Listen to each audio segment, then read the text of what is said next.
Hey guys, Joe here, doing a quick in the car video, and I'm actually bridging two of my subjects that I normally talk about by doing this one today. And that's going to be, I'm in the car, but I'm going to rant a little bit, pardon me, about eBay.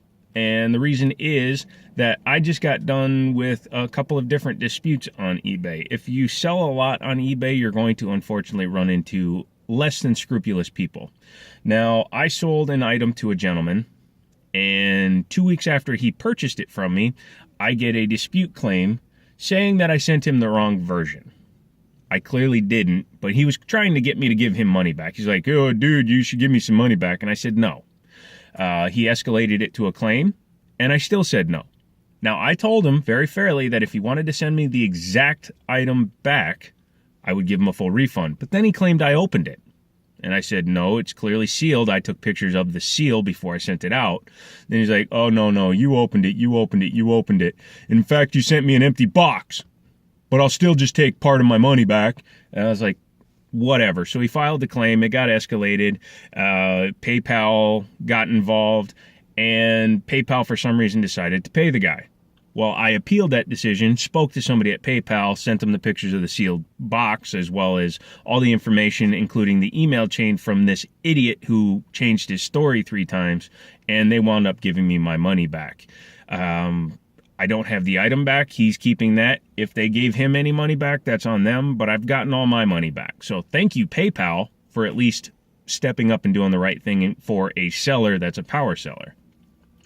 The other thing is I did sell an item, and unfortunately I sold it to somebody that was a victim of identity theft. It's a pain in the ass. What happened is I had an item listed, a guy bought it, and then sent me a message saying, "Hey, my address is wrong. Would you mind sending it to this address?" I didn't think anything of it. I didn't even, give it a second thought. I was like, no biggie, no problem, because the email was the same one. It was sent by the guy that bought it. So I changed the address without thinking. That's on my end, my fault. And I sent out this guy's item.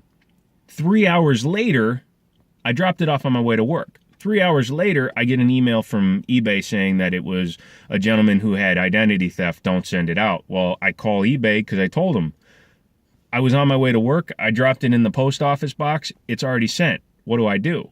Well, they said, well, call the Postal Service, give them the tracking number, tell them that it shouldn't have been sent out, and they should be able to take care of it. So unfortunately, now I'm waiting for my item to come back so that I can sell it again, and it was a couple of $100 worth on the item. I do feel bad that the guy got caught, but that leads me to the tip. If you sell anything on eBay and they ask you to change the address, you need to stop right there. They told me this is the tip that eBay gave me. Stop communicating, contact eBay, cancel the order, because it's not a big deal if you have to refund somebody $90, $100, whatever. It's better than sending somebody an item based on a stolen credit card or stolen PayPal information. So yeah, that sucked. I hope that guy gets his stuff figured out, and I hope I get my item back soon so that I can send it. Or sell it again, pardon me. The last thing I want to talk about is if you're a seller on eBay, please make sure to list the proper mailing code, mailing address, zip code when you sell an item, because I'm running into that problem with the purchase that I made. So it's not just the selling side of it where you can run into problems. I purchased a lot of items from a guy who had his zip code listed as California. Now he's in the military. I understand that if you're in the military, you're not going to be stationed where the mail comes into the United States.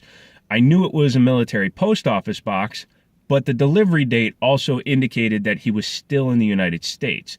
After I paid him, after everything happened, I get a message from him saying, "Hey, it turns out shipping is going to be $100 on this. Would you split it with me?" So I looked at the listing again, and he was flat rate mailing it, so it shouldn't have been. I said, "Why is it so much? I don't feel I should have to pay for that if you're using flat rate boxes." He says, "Oh, well, never mind. I'll just take care of it. Congratulations, you should get it in 2 weeks." Now, shipping was listed as taking 4 days. So I messaged him back. I said, 2 weeks, where are you mailing this from? Turns out he's in South Korea, stationed there, which is fine. It's not a big deal. I don't mind that. But he didn't put it in his listing. His listing has it advertised as being in the United States, shipping with flat rate mailing, and that it would take roughly 4 days. And that's how long flat rate normally takes, 3 to 4 days if you're coming from the West Coast. So he messages me back and he's all like, well, I'm sorry, it's not my fault, mail's really slow. I said, dude, it's your fault because you didn't put in your ad that it's coming from Korea. Yes, you may have entered in the military base in California's mailing address, but you still need to put it in your ad, because if I had known, I wouldn't have spent the money I spent buying all these items from you. I would have just moved on to something that was closer to me. Well, I don't know what to tell you. And I said, you have a 500-star rating. You should know better than to do that. What we wound up settling on is, number one, I did not pay extra for shipping. He's eating that. And he gave me $100 back. So the items, when they finally come in, and I'll show it to you, I don't want to ruin it for you, wound up costing me 35% less than originally expected. So he stepped up because he made a big mistake, and I don't feel sorry for it. I'm sorry. I've made that mistake before. I accidentally agreed to internationally ship something, and it cost me as much to ship it as I sold it for, and I ate that. That's just the way it goes sometimes. Even though I put no international shipping, I didn't notice that the buyer that bid was international. So I had to ship something to Canada. It cost like $40 to ship a DS to Canada. So yeah, you can make that mistake pretty easily, but at least list it if you're not in the country. Thank you very much. This is starting to get a little rambly, so I'm going to end it there. So Drive Talk / eBay over.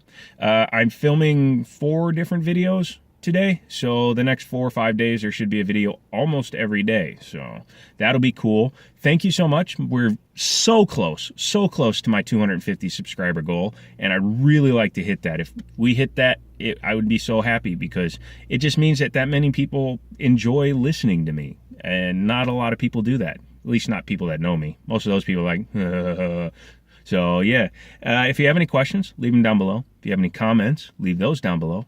Please subscribe if you haven't, just because you like my content.